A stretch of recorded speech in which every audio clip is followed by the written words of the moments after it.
Medina of Fez in Fes, Morocco. The Medina of Fez was founded in the 9th century at around the same time that Islam arrived in Morocco and the imperial rule that would create the country began. It grew in the 12th and 13th centuries to about the size that it is today. Many of the buildings that loom over the small streets are from this period, renovated to keep up with modern usages but retaining the original character of this period. Many of the madrasas, the fondouks, the mosques, and the palaces they were built during the great expansion of these early centuries. You can see the detailed design on their walls and with their structures. There's a good reason that the Medina of Fez has been named as a World Heritage Site. Things to do in Fez Medina. Bab Bou Jaloud, Blue Gate. One of the first things you might see, depending on how you come in, is the Blue Gate. Officially it's called Bab Bou Jaloud and it's a popular meeting spot. This western entrance originally was quite a simple gate that was built in the 12th century and you can see that on the left side. This new gate was built in 1913 by the French when they controlled the city.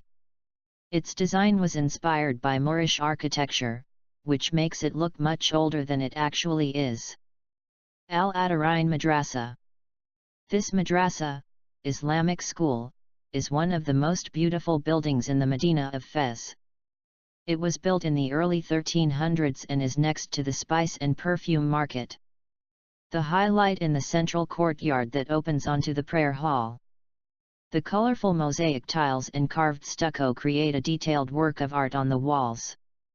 Around the courtyard are the student rooms that are very modest by comparison but give you an insight into the life of the school. Bou Inania Madrasa. The other madrasa in Fez Medina that is worth visiting is Bou Inania Madrasa. Don't think just because you've seen one, you don't need to see the other. They are each special in their own ways.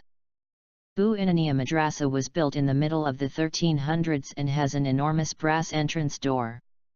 Inside, you'll find the colorful geometric tile work and carved plaster plus lattice screens made from cedar. Unlike most madrasas, this one has its own mosque and so you'll also notice the tall minaret rising up from the top. Chura Tannery. The tanneries are one of the things that tourists seem to want to see, but if they don't appeal to you, you're not really missing out. So don't worry. The largest of the tanneries is Chura Tannery and there you'll find men working away, putting the animal skins into white liquids to soften them and then dyes to give them color, before they are dried in the sun and become leather. There are a lot of touts who will offer to take you to the tannery, for a price. The shops around the area may let you go in to have a look, but will expect either a tip or that you buy something. And you may even be able to pay someone at the main entrance to go in and take some photos. However you go, expect to be hassled for money and have to pay at least someone something. There really isn't a free view here. University of Al-Qarawiyyin. According to both UNESCO and Guinness World Records, Al-Qarawiyyin is the oldest university in the world, having been founded in 859. It is not as visually spectacular as the madrasas I have mentioned, but it still has a beautiful design with arched doorways, a tiled floor, and colorful artworks. The university is attached to a mosque and so entry is only permitted for Muslims. There has recently been an extensive renovation of the buildings and I have been told that, if you are non-Muslim, you may be able to go into the library. The entrance is on the other side to the mosque, so give that a go. Otherwise you can still look through the main door. Zawiya Moulay Idris. It's also worth mentioning the mausoleum of Zawiya Moulay Idris, which is dedicated to the founder of Fez. Idris II died in 828 and nobody knows for sure where his body is. However, it's believed that he was buried on this spot. The shrine that's here today was built in 1720, although there had been other versions on the site for several centuries. The minaret is the tallest in Fez Medina. Only Muslims are allowed to enter. Inside is a central courtyard with a white marble fountain, with the mausoleum chamber at the southern end. Non-Muslims should be able to get a bit of a view through the main entrance. Dar Baytha. The Dar Baytha or Baytha Museum was a summer palace built in the 19th century that was turned into a museum in 1915. It has an excellent collection of traditional arts and crafts from Morocco and will be of interest to anyone who's been taking note of the beautiful designs here in Fez.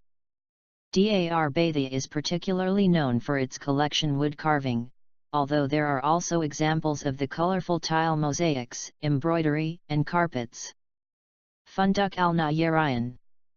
The Funduk al-Nayarayan, also written Fonduk el-Nejaran, doesn't get a lot of attention, but I think it's really interesting because it has two reasons to visit.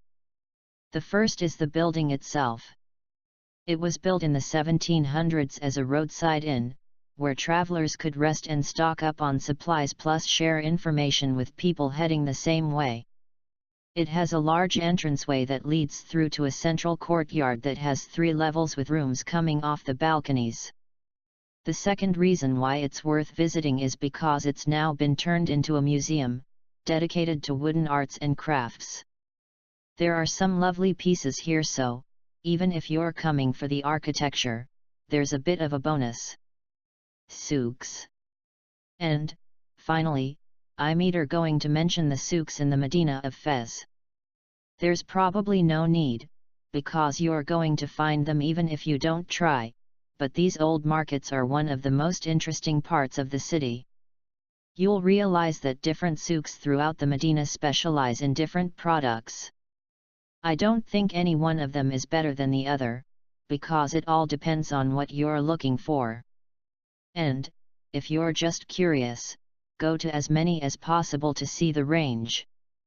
Aim to have a look at the oldest one at Souk Al Henna, and then choose from any of the ones surrounding it, including Souk Al Ataran, Souk Sarajan, Souk Tilis, Souk Haik, and Souk Jeld. Like us and join us at Extreme Collections for more fun and knowledge.